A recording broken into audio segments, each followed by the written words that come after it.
By order of the Overseer Council, the following file describes a Maksur class anomalous entity. This information is protected by Level 5 classification. Dissemination of Maksur class information is strictly forbidden and poses an imminent threat to the SCP Foundation and its interests. Individuals accessing this file must provide Level 5 security credentials and be inoculated against AZ-109 memetic hazards.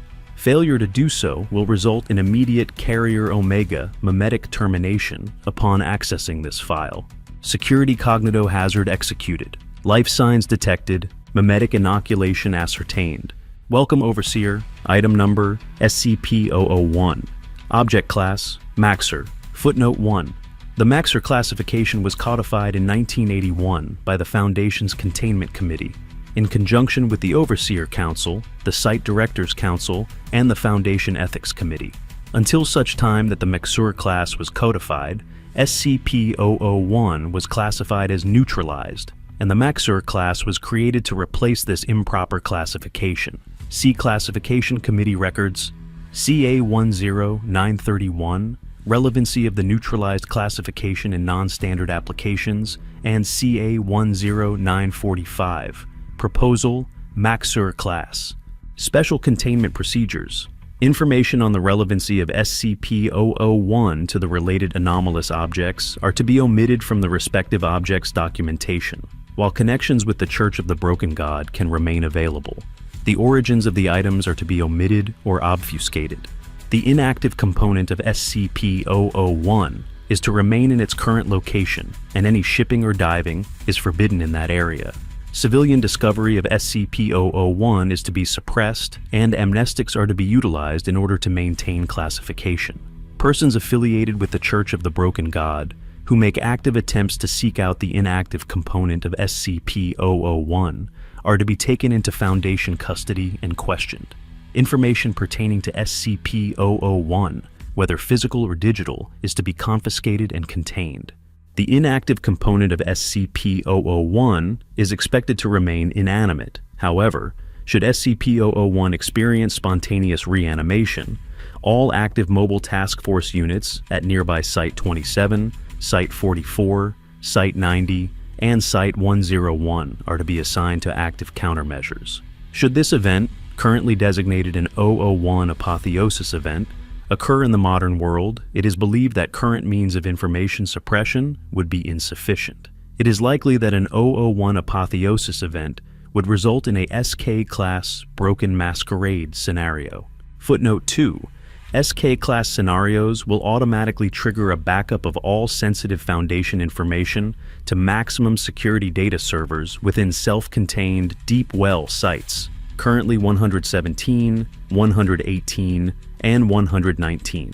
All non-essential personnel will receive mandatory amnestic treatment, and all major regional sites will go into a state of extended lockdown. Within current models, this state is indefinite, and likely following that, an XK-class end-of-the-world scenario. Extant active components of SCP-001 are not to come within 20 kilometers of the inactive component of SCP-001 under any circumstances. Description: SCP-001 is a collection of anomalous items, formerly a single massive mechanical entity, assembled by members of the Church of the Broken God in late 1942 near La Paz, Mexico. Items include SCP-217, SCP-1139, SCP-882, and several internal components of SCP-629. Footnote 3. This was discovered after the containment of SCP-629 via collaboration with Broken Church contacts. It is unknown how these components were initially collected by Dr. Wondertainment without knowledge of the Foundation or its liaisons within the Church of the Broken God, and SCP-629 itself is unaware of its legitimate connection with the Church. A full list is available here. Members of the Church combine the various anomalous objects in an effort to restore their deity. Upon activation, SCP-001 reportedly began to integrate metallic objects into itself, while actively seeking other anomalous objects. SCP-001 and the resulting 001 Apotheosis event that took place as a result of its assembly was the cause of significant environmental changes in western Mexico. and required one of the most widespread use of amnestics to date.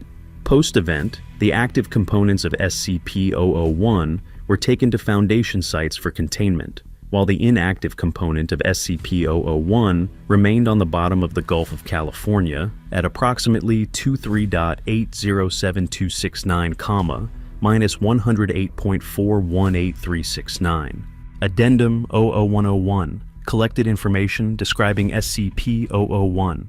Transcription of statement by Father Jorge Castillo, August 1945. Fernan was the first who contacted me after they had found the heart. The way they described it, the fervor that was in their eyes, it captivated me, and I knew then. I knew that they had done it. I went to meet with Anthony and Salvador the weekend after my sister's confirmation. When they showed it to me, I was taken aback. It was little more than a pile of gears, pistons, ticking pieces of clockwork, and lubricated metal parts, all dutifully churning along without a power source. Within it, I saw the heart, just as they described. It spoke to me, not like you and I would speak to each other, but with images and feelings and pain. It was in so much pain. Like the spark that had given it life had made it realize what it was, or what it wasn't, and it desired only to be whole again. Desire is a strong word, perhaps. Not desire more than it was impulse. Something within the creature drove it forward towards some unthinking, unfaltering end. The creature they presented to me was not like the other artifacts I had found and blessed. This one was different. There was something wrong with it, and I did not know until later what they had done. I begged Salvador to take it back to that beach and undo it, that it was not right, but they would hear nothing of it. It started moving before I left, shaking enough from side to side that it could achieve locomotion. It hobbled over a wrench, and the wrench became part of its body. They said to me, "Our God is unbroken." I never saw them again. Excerpt from an interview with Francis Bollinger in 1946. It didn't use words, or any kind of language. It would make metallic sounds, but at the same time, images and concepts would come to mind when we were around it. Have you ever felt when you have a thought or idea, and it's all there, born whole in your mind, you still had to think the words for it, despite knowing the sentiment before you finished the sentence? It was like that, but from an alien mind. Truly the words of the divine. Excerpt from an interview in 2007 with Trixie Silva, agent of the Unusual Incidents Unit. There were a few wolves. Wait, you know what those are, right?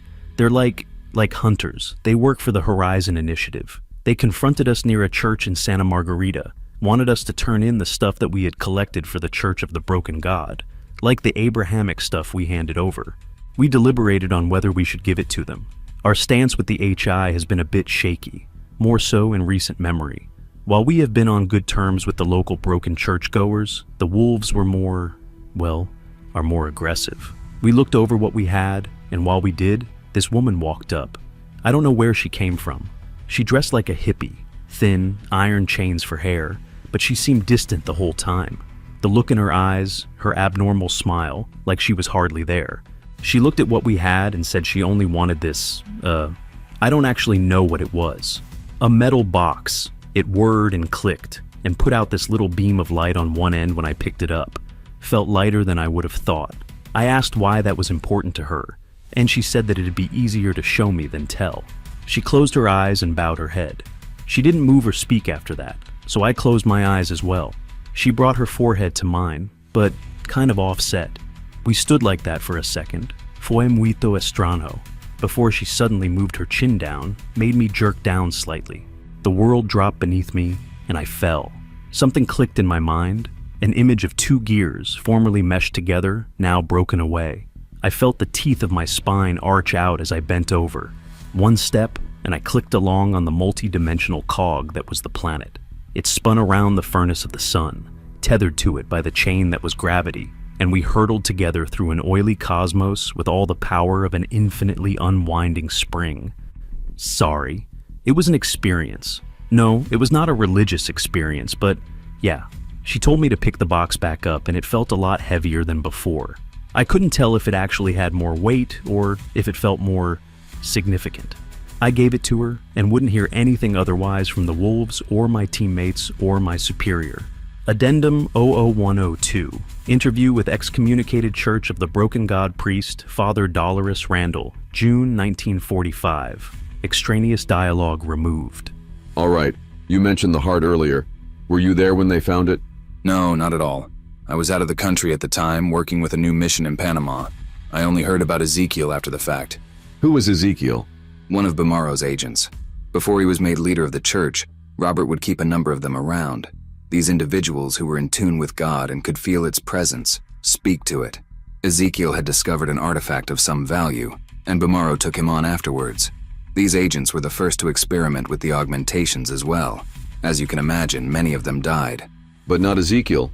No, he was very close to Bumaro, and I don't know if he would have risked Ezekiel's well-being. It doesn't matter. Ezekiel didn't need augmentations to speak to the god. He was just capable. So what does Ezekiel have to do with the heart? You heard Avery tell you that they had a stockpile of artifacts, right? Anything that one of these agents touched, if they felt something, they would have it shipped to La Paz with the rest of it. Most of it was worthless, but every now and then they would find something legitimate. The purifier, the one, whatever you call it. One of the agents discovered that near Nepal. They had tendons and ligaments and everything else, but they were all just parts. They would move on their own, but they didn't do anything together. How do you mean? The texts refer to the god reassembling itself once the pieces are brought before its heart. All you need do is to feed the heart a limb, and the god will have a limb. But they couldn't find a heart. There were a couple of agents who had claimed to have found one, but they were all the same useless piece of machinery as the rest. Where does Ezekiel figure into this? Ezekiel was the one who told Bumaro that if they could not find a heart, maybe they could build one of their own. This, at the time, flew directly in the face of the church doctrine. The leadership, if they had known, would have excommunicated him, but it was quickly becoming clear that the project couldn't last through to the summer. I was sent in with my mission to resupply them after Ezekiel had left, and their supplies were nearly exhausted. Our records indicate that the heart was something they discovered. Is that not true? Of course it isn't true. You can't preach to a congregation about God giving parts of himself to you, and then turn around and tell them that the most essential part is something you conjured up out of nothing. Worse than nothing, though, the details of what they did to create that heart and make it live were never revealed to me, but you can draw conclusions from evidence. There was a drought that year, and the polio crisis hit an all-time high. Thousands died, all of natural causes. A freak event, never accurately recorded because of the attention on the war. Dios mío, but who can say? You think the two are related? I think the timing is too coincidental, and knowing what I know about what that thing became, I think the answer is clear. That was not the heart of God, Agent. That was something altogether different. Extraneous dialogue removed. Addendum 00103. Recovered video transcript, November 1942. Video recovered from local documentary film crew. Shot begins on a destroyed home, the wreckage centered around the garage. Metal fragments and strips of rubber trail down the driveway and onto the asphalt and go down the street. Pieces of various automobiles are strewn across the street and sidewalk. The trail leads to SCP-001, which is integrating a truck into its chassis. SCP-001 continues to the nearest house, where it begins consuming the gutters. Residents of the area flee the scene, several injured by discarded shards of glass and twisted metal discharged by SCP-001. Lights produced from various parts of SCP-001's body focus on the various prone figures. A section along the undercarriage of SCP-001 alters and drops away from the main body, which continues down the street in search of more sources of material. The ejected subsection continues alterations, forming a vertical pod somewhat resembling a human spine and rib cage. Pod collapses in various areas, the rib-like protrusions extending outward as the rest of the pod changes into a humanoid form, roughly 3 meters tall. Light is produced from the head, which is focused on a nearby civilian. The metal humanoid picks up the civilian, who appears to be dead, and places it into a small chamber between the humanoid's ribs. The ribs vibrate as the humanoid approaches a second civilian, who is attempting to crawl away. She attempts to struggle as the humanoid lifts her and places her inside its chest cavity. The humanoid turns away from the camera to approach a third civilian, and what appears to be the woman's dismembered hand falls to the floor. A growth on the humanoid's back slowly expands as it continues to gather bodies. The body of the humanoid decreasing in size as it does so. By the sixth consumed body, the growth is larger than the humanoid, and it is unable to continue bipedal movement. The limbs recede into the body, and the ribs extend to allow it to scuttle onto the roof of a nearby house. It remains in place for 20 minutes. The bulbous exterior cracks and is torn away from within, revealing 3 humanoids. They each appear to be symptomatic of SCP-217 and exhibit physical characteristics of the 6 captured civilians. 1, a female with chains extending from its scalp shakes another, which appears to be dead. The third, a male with clockwork limbs, examines itself before jumping from the roof, landing on its stomach. It does not appear to be damaged by this, which seems to cause it distress. It then pursues SCP-001, which is consuming another vehicle farther down the street. The female humanoid notices the camera crew. It begins to wave, but quickly stops. It looks toward SCP-001 before jumping into the backyard and out of the camera's view. Addendum 00104. Taped phone conversation with Robert Bumaro. Note: the following is audio from a taped phone conversation between an agent of the Church of the Broken God, name unknown, and Robert Bumaro. The call was recorded in December of 1942 and was collected by Foundation personnel during a raid on a church stronghold in 1966. Call begins. Hello? Bless you, Father. Dimitri? No. Ah, of course. Bless you, child. How is the little lord? Stronger every day. We had to move him from the back of our office into a warehouse nearby. He's being fed? As you required. Good. When will you be moving to Penasco? Within the week. We are only waiting for the next train. It may need to be sooner. There was a raid in La Paz 2 weeks ago. 3 of our men have not been accounted for. There is growing Foundation activity nearby. Father? To someone in the background. Tomorrow. Father? Yes. We had expected them to head north, but they've come west instead. A minor setback. What about the safe house? There are nearly 100 other artifacts there and... A minor setback. They don't know where it is. And even if they did, that isn't their priority right now. Their eyes, and the eyes of the rest of the world, are on Europe. As their gaze settles there, they will not realize our accomplishment until they are powerless to stop him. That was something else I needed to ask you, Father. Yes? Our God is ravenous. We cannot seem to satiate him. The supplies we were given are not... What is the issue? Father, the Lord is eating its own housing. We cannot convince him to stop. He cannot be reasoned with. Nonsense. The heart of the devout may speak directly to our God. Can you not hear his words when he reaches out to you? Do you not feel the machine moving inside of you? Or do you need more proof other than the living, breathing God before your own eyes? No, Father, it is not that. It is... I will hear nothing of it. For years we have prayed and asked for our God to be unbroken before us. And now, he has presented himself. We know that the divine will speak to the heart of the devout. If you are telling me that there are none among you who are devout enough to commune with our Lord, tell me now, so you can be replaced. Our faith is strong, Father. Please forgive my insolence. I am only misguided. See to yourself then. I worry for your faith. Have one of your brothers, one who is stronger than you, have him speak to the Lord and tell him of the necessity for secrecy. Our Lord will understand, no doubt. The unbroken God is a reasonable God. Yes, bless you, Father. Bless you, child. Call ends. Addendum 00105. Escalation Report, December 1943. The following is an interview conducted with Foundation Commander Mark Peterson of Site-74. The director, who prior to the 001 Apotheosis event was stationed in Mexico City, was on site with Foundation personnel in La Paz during the event. Start again from the top. We're recording now. All right. The first reports we got about church activity in Mexico were in 41, but it was all pretty minor at the time. We had just finished field operations near the border up north and were preparing to move our assets to Atlanta for deployment to France. We had just gotten our orders to retrieve a series of sensitive objects that they didn't want to get into the hands of the Krauts, and they were going to move our entire division to get it done. Leadership wasn't sure that Roosevelt would make the call to move in enough time for us to blend in with the Americans, so we were going to have to go in separately. The whole thing was a mess. What kept you in La Paz? I was there on accident. One of our trains had taken the overland route to La Paz, probably to pick up some of the armaments we had there. Turns out that train was supposed to head north.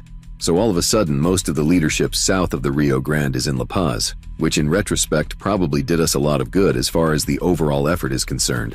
When did you first hear about the 001 Apotheosis entity? Jesus. Is that what they're calling it now? The machine, I guess, we first heard through the grapevine of increased activity in the area in, I guess it would have been a little over a year ago. We ended up in La Paz in October of 42, so yeah, that sounds right. The first concrete evidence we got that something was wrong was when a train of refugees, seems kind of silly to call them that, but I guess that's accurate. They showed up in La Paz near the end of October, talking about how their entire town had been mulched. They didn't really elaborate much, just kept saying, la máquina, you know, the machine. That's why we were calling it that, by the way. We had no idea what it was supposed to be. What about your first interaction with the entity? Well, the rail stopped running, if that's what you mean. We got word from the local authorities that there had been an accident up north, and that the trains weren't heading to the border anymore. It wasn't a huge issue for us, since we could have taken a couple of vehicles and headed east until we hit one of those little towns at the foot of the mountains. Most of them were hooked up to a separate rail line entirely, and we could have gotten out that way. But the big stuff, the stuff that the train had been sent to La Paz for, couldn't just be moved, so we were going to wait it out. Then DeMarco had the bright idea to send a party up the rail line to see where the holdup was and see what we could do to clear it. He led the expedition himself. What happened to Agent DeMarco? You know damn well what happened to him, Bill. For the record, Fine. We didn't hear back from them after 3 days, and we're going to send the rest of the leadership east anyway so they didn't have to wait. But then after 5 days, one of DeMarco's guys showed up at our camp. He was delirious, talking about the World Eater, and how the rest of the guys had gotten mulched. And they had, hadn't they? I know it wasn't as big then as it ended up, but it wasn't something to fuck around with. DeMarco. are you all right? Yeah, he tried to kill it. He probably knew then what we wouldn't find out until later, that we couldn't contain this thing. There wasn't a hole in the world big enough to put it in, or a box that it wouldn't eat its way out of. But it didn't matter for him or anyone he went with. The machine didn't care. When did you first see it? December. Once we'd hunkered in, I was part of an expeditionary team that flew up there to get a good look at it. It was already... you saw what it did to that side of the country. I've never seen anything that big that could move.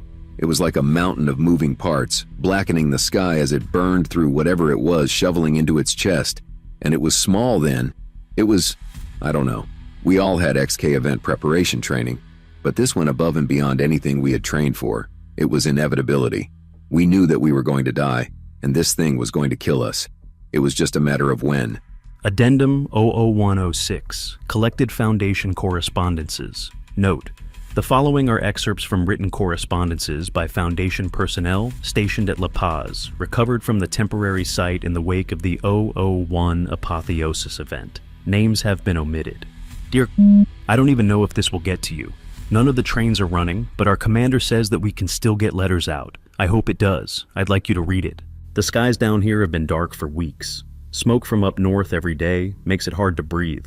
They still don't have indoor plumbing here, and nobody but the other guys in our company speak English. We still don't know what we're down here to do either.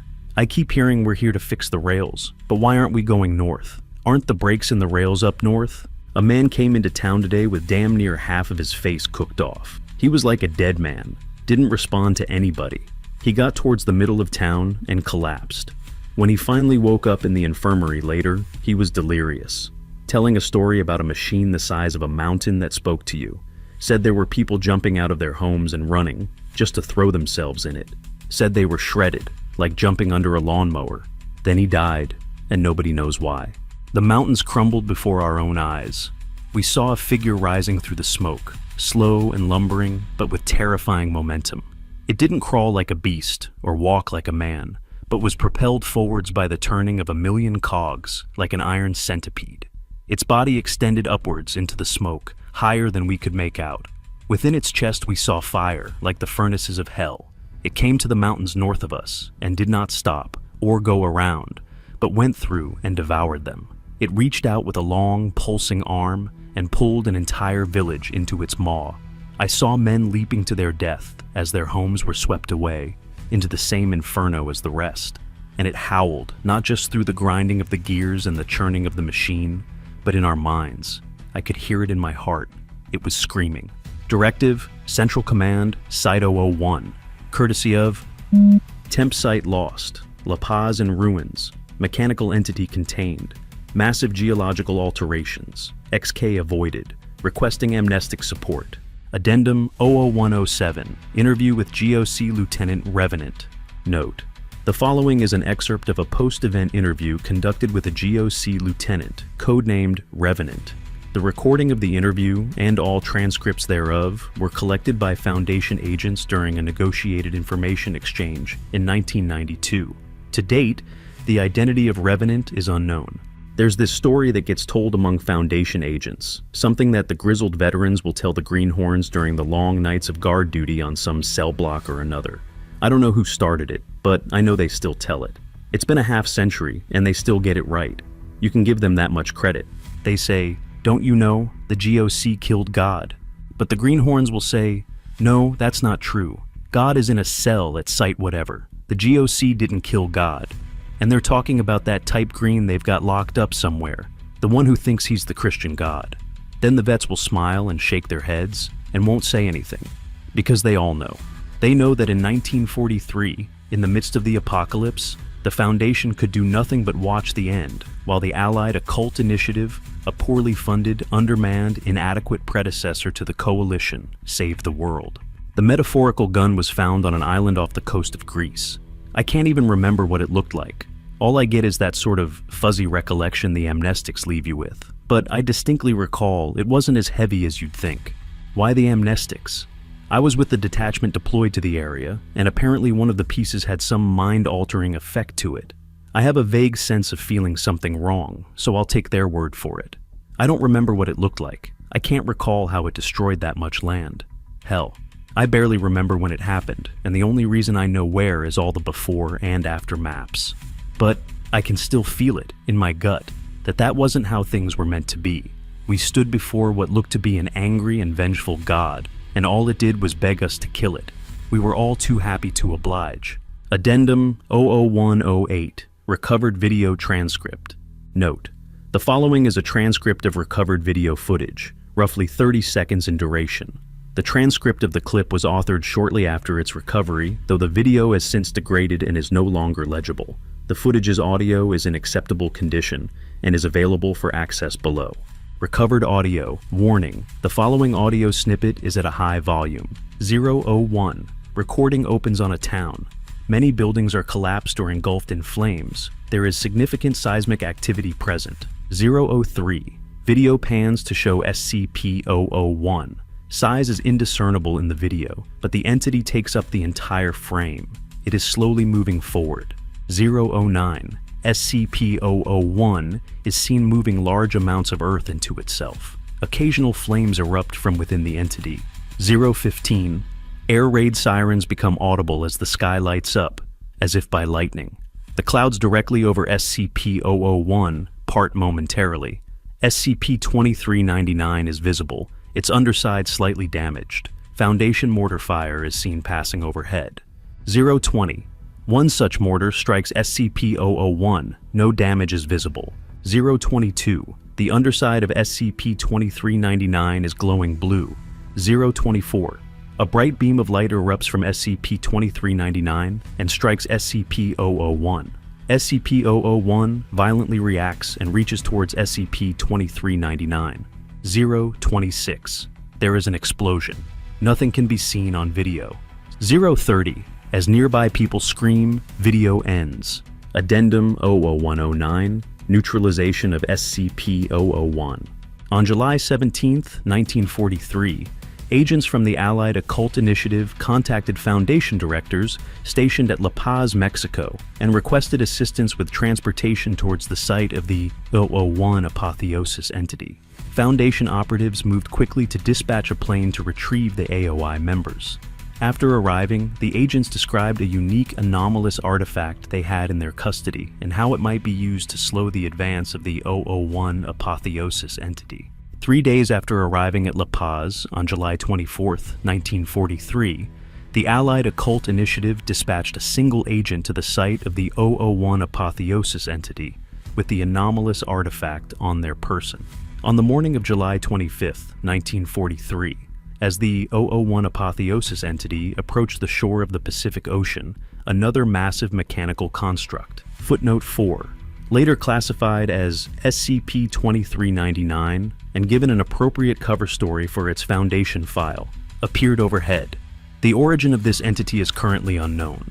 Records of the event following the appearance of SCP-2399 are incomplete and likely inaccurate. The result of this engagement was the annihilation of SCP-001.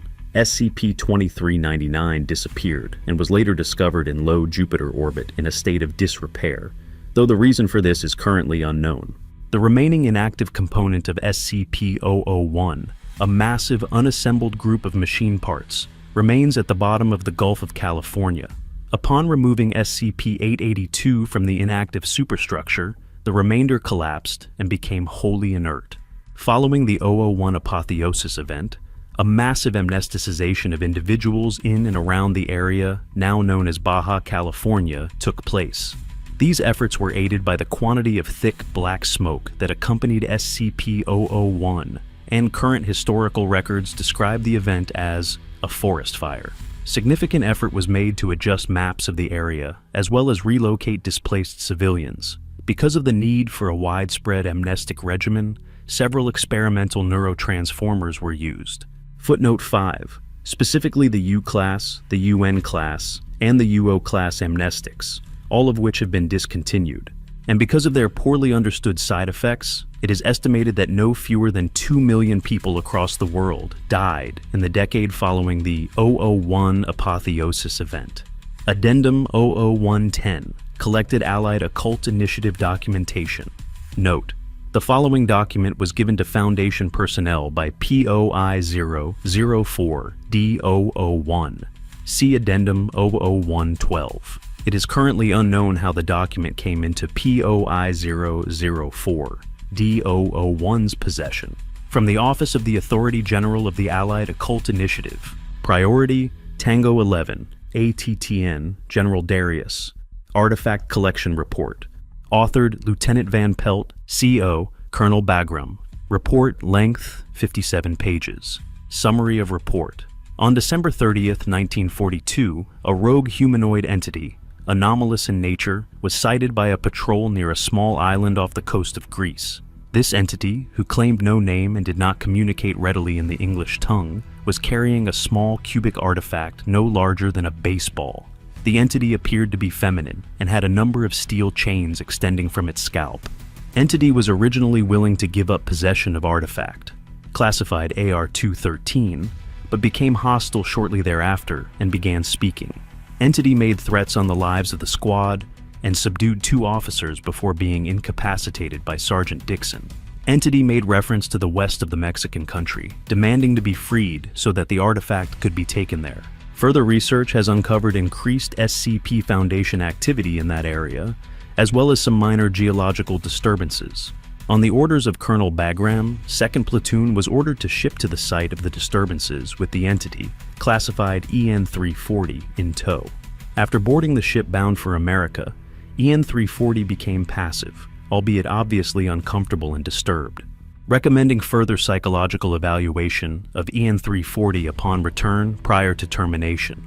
Once analysis of AR-213 is completed, artifact will be shipped to Zurich for incineration. Report is attached for your consideration. Lieutenant R. Van Pelt, 2nd Platoon. Allied Occult Initiative Peacekeepers. Addendum 00111. Agent Ruberson's statement, January 1944. Note: Agent Aaron Ruberson was on site during the collection of SCP-001 artifacts. As the most senior member of Foundation staff assigned to the collection effort, he was required to submit a post-event statement. This report was filed at Site-17 until it was added to the other classified material related to SCP-001. It is unknown whether any other individuals had knowledge of this report or if any copies were made. The following is an excerpt from that statement. We took what we could from the shores first. Little things, gears and pulleys and pistons, things like that. A lot of it was garbage, but they were still twitching, spinning, turning. They still had life in them. The small stuff sort of died off after a couple hours, but I heard that the bigger pieces were still churning weeks later, like cutting the head off a chicken. The important parts, the ones we knew were actual church artifacts, we managed to bag and get moved to the train in La Paz for transport. I counted, Christ, maybe 100 individual anomalous artifacts. Some of the boys at the train station joked that they'd have to build a whole new site just to keep it all. We kept casualties low, fortunately. Mostly guys just being dumb around machinery, acting like it still couldn't take their arms off. Rodriguez got his hand crunched, and we had to help move him to the local clinic. I think we only had one death the entire time. One of the locals we hired to help dive down into the bay and get straps around the heart so we could pull it up. I didn't see it, but I heard about it. Said they found him with his head smashed between two moving pieces. Said it looked like he'd shoved it in there himself. But I don't know, I didn't see it. I did see the tags though. You know, when a place manufactures something, and in order to identify where the part came from, they'll get a big piece of metal with their name on it and stick it on the side of the part. We saw plenty of those on other parts, the stuff that it had collected while it was eating its way to the sea. None of the church artifacts did though. They all buzzed along like everything else, but they weren't marked. You could feel something when standing next to them, like serenity. The whole project was like that. It felt calm, like relief, except for the heart. When we finally got it out of the bay, we had to keep it on the shore for a day because of the weather. Some of the locals started to get itchy. Said they were hearing voices, wouldn't go near it. Didn't matter how much money we offered them. Had to wait to bring in more support from the base up north, just to get it loaded on a ship. I don't know. I've seen all kinds of things, but my mimetic resistance is pretty high. I had to pass a handful of tests just to get this assignment, and everything was clean. But I can't deny getting another kind of feeling around the heart. I don't know if I'd say I was hearing voices, but right, the tags. It was as we were leaving and loading it on the ship that was going to take it north that I saw them for the first time. I didn't even think to say anything then. Didn't even pass my mind until I started looking into some other files. Then that ship crashed in the storm, and they lost the heart. And the whole time I kept thinking about those goddamn metal tags. I realized it then, I think. That wasn't a church artifact, Johnny. They said property of the factory. Footnote 6. Due to the difficulty of close examination of SCP-882, these claims have not been verified. Addendum 00112. Interview with POI-004-D001. Note: the following is an excerpt from an interview in 2009 with POI-004-D001, who claims to be part of a previously unknown sect of the Church of the Broken God. Contact was made with the cooperation of the Unusual Incidents Unit, who had interacted with POI-004-D001 as detailed in Addendum 00101. So, tell me what you think you know. I see. Interesting. Well, you're not entirely wrong.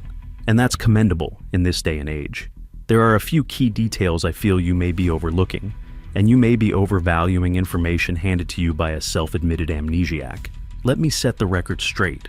The GOC did not kill Yahweh, as they may so proudly proclaim, and that was not the broken god they destroyed. It was a piece of it, surely. But would you show me a camshaft and call it a car? Oh, so you have some parts together. An engine, perhaps, but not a car. God is much simpler than that. God is everything.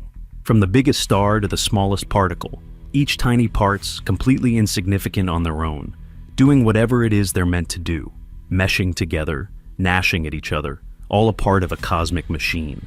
The machine aspect was, at some point, likely simply a metaphor, an idea. But as I'm sure you know, ideas are powerful. They make things from nothing or change things already there.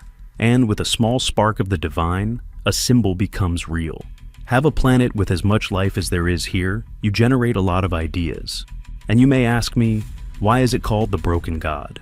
There are a few possible answers, something as simple as translation issues, reinterpretations made physical by the devout. Is broken simply a poor translation of some more nuanced word? Was God a being that broke in the Big Bang? If so, why did it break? And what will happen if it's repaired? I can answer none of the questions save the last, but you already know the answer. Whatever God once was doesn't matter, ultimately. What matters to you is that it must remain as it is, broken. God knows that. The more powerful parts, the mechanical components the more conventional sects may label as holy, they know they are not meant to be one solid thing. And even when forced together, a foreign force driving them, they know what they really are. Bits of the monster will work to destroy itself, deploy smaller entities to do the job. The GOC didn't kill it.